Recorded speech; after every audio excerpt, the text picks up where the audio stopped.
Electronics एवं सूचना प्रौद्योगिकी मंत्रालय की दिव्यांगजनों हेतु सुगम्य वातावरण निर्मित करने हेतु बनी विशेषज्ञ समिति की नई दिल्ली में प्रथम बैठक मंगलवार को समिति के चेयरमैन स्नेह संस्थापक लायन डॉक्टर पंकज मारू की अध्यक्षता में संपन्न हुई। बैठक से लौटकर मारू ने बताया कि समिति के समक्ष प्रस्तुत 3 प्रस्तावों में से 2 परियोजनाओं को मंजूरी प्रदान की गई है। चलचित्र वाचना परियोजना के तहत श्रवण बाधित एवं दृष्टि बाधित दिव्यांगजनों की सुगम्यता में अभिवृद्धि होगी। परियोजना में किसी भी वीडियो को अपलोड करने पर सिस्टम उसे स्वतः ही सांकेतिक भाषा में परिवर्तित कर देगा। इसी प्रकार विभिन्न वेबसाइट की दिव्यांगजनों हेतु सुगम्यता को मानकों के अनुरूप जांचने एवं उसके प्रमाणन हेतु एक प्रोग्राम तैयार किया जाएगा, जिससे सभी वेबसाइट्स को मानकों के अनुरूप प्रमाणित किया जा सके। इस अवसर पर मारू ने मंत्रालय के संयुक्त सचिव श्री संकेत भोंडवे, डायरेक्टर संतोष कुमार पांडे से भी दिव्यांगता के क्षेत्र में तकनीकी के माध्यम से और अधिक कार्य करने को लेकर विस्तार से चर्चा की एवं सुझाव दिए। इस संबंध में श्री मारू ने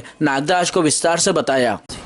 दीपक जी, भारत सरकार के इलेक्ट्रॉनिक्स एवं सूचना प्रौद्योगिकी विभाग द्वारा मुझे दिव्यांगजनों के लिए सुगम्य वातावरण बने, उसके लिए उनकी एक एक्सपर्ट कमेटी का उन्होंने गठन किया है और उस एक्सपर्ट कमेटी का चेयरमैन मुझे नियुक्त किया है। बेसिकली उस कमेटी का जो काम है वो कमेटी यह देखेगी कि हमारे जितने भी तरह के दिव्यांगजन हैं, चाहे वो दृष्टिबाधित हो, श्रवण बाधित हो, बौद्धिक दिव्यांग हो, लोकोमोटर दिव्यांग हो, ये सभी तरह के दिव्यांगों को हम ये ICT जिसको हम कहते हैं इंफॉर्मेशन कम्युनिकेशन टेक्नोलॉजी, यानी हम ऐप के माध्यम से, कंप्यूटर्स के माध्यम से ऐसा वातावरण निर्मित करें जिससे उनका जीवन सुगम्य हो और उसके लिए कुछ प्रोग्राम डेवलप हो, सॉफ्टवेयर डेवलप हो। अभी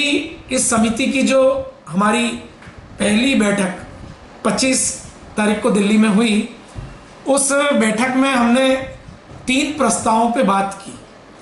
पहला प्रस्ताव जो था वह बेसिकली इस बात के लिए था कि जितने भी वीडियोस हैं, चूंकि एक श्रवण बाधित व्यक्ति सुन नहीं सकता है तो वो साइन लैंग्वेज में बात करता है और साथ में उसमें एक टेक्स्ट नीचे चलता है जिससे वो पढ़ भी सके। तो ये वीडियो को ऑटोमेटिकली एक सॉफ्टवेयर बने और वीडियो को अगर उसमें अपलोड करें तो वो उस वीडियो को ऑटोमेटिकली साइन लैंग्वेज में कन्वर्ट कर दे, नीचे टेक्स्ट आ जाए और साउंड भी चलता है। ये एक बड़ा प्रोग्रामिंग आर्टिफिशियल इंटेलिजेंस के माध्यम से तैयार करने का हम लोगों ने निर्णय लिया। ये लगभग 22.5 करोड़ रुपए की परियोजना है जो 3 साल में पूरी होगी। भारत सरकार के ही जो NIC, निक्सी, सीडेक, यहाँ बहुत सारे साइंटिस्ट जो इन कामों में लगे हैं वो इस प्रोग्राम को डेवलप करेंगे। तो हमने इस परियोजना को मंजूरी दी। इसके अतिरिक्त एक और परियोजना थी जिसमें ये जितनी हमारी भारत सरकार की वेबसाइट है, इन वेबसाइटों में दिव्यांगजनों के लिए, जिसको कम दिखाई देता तो बड़े अक्षर दिखे, जो टेक्स्ट है वो स्पीच में कन्वर्ट हो जाए तो ब्लाइंड उस बात को सुन सके कि टेक्स्ट क्या आ रहा है। ये एक स्टैंडर्ड बना हुआ है।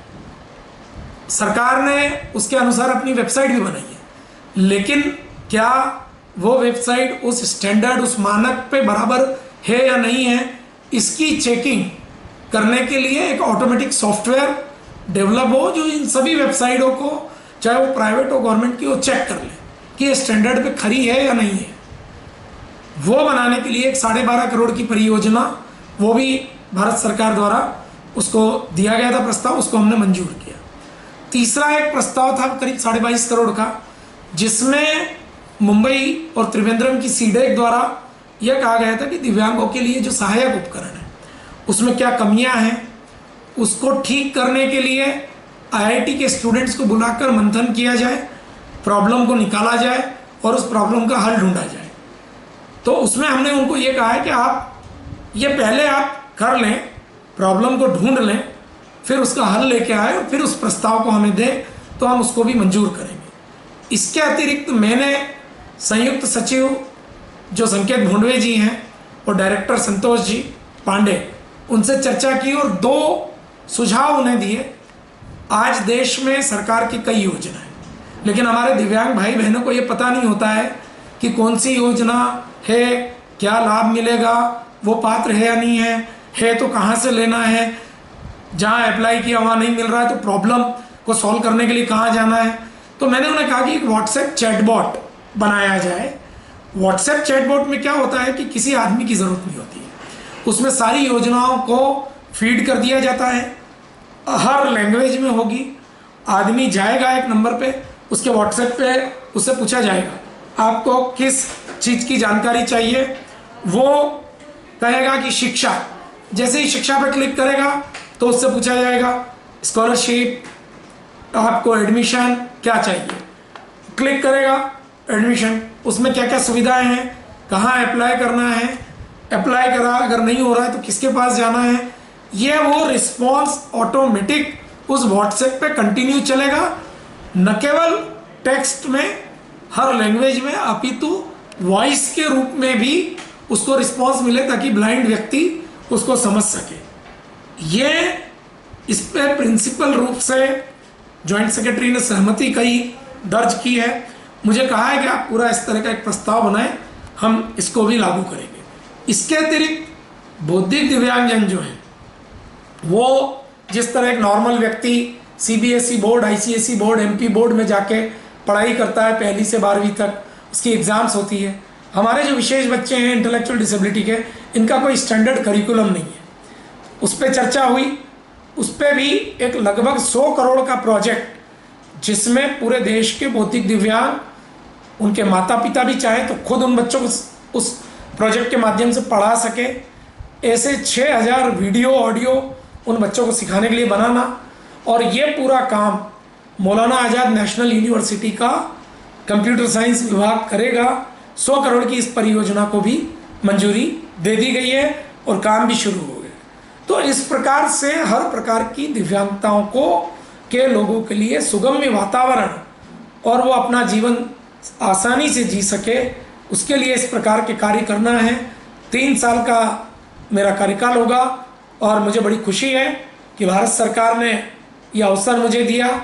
माननीय अश्विनी वैष्णव जी जो इलेक्ट्रॉनिक्स एवं इंफॉर्मेशन टेक्नोलॉजी मिनिस्ट्री के मिनिस्टर हैं, मैं उनका धन्यवाद अदा करता हूं, उनके सचिव और जॉइंट सेक्रेटरी संकेत भोंडवे साहब जिन्होंने मेरा नाम इस एज एन एक्सपर्ट वहाँ सजेस्ट किया था। तो ये अवसर मुझे मिला है और मैं ये उम्मीद करता हूँ और मैं सबको विश्वास भी दिलाता हूँ कि इस अवसर को जितना अच्छे से अच्छा दिव्यांगजनों के लिए हम उपयोग कर सकें, हम करेंगे और अच्छे अच्छे प्रोडक्ट डेवलप करेंगे ताकि हमारे दिव्यांग भाई बहनों का जीवन सुगमता से चल सके और वो सम्मान के साथ जीवन व्यतीत कर सके। धन्यवाद।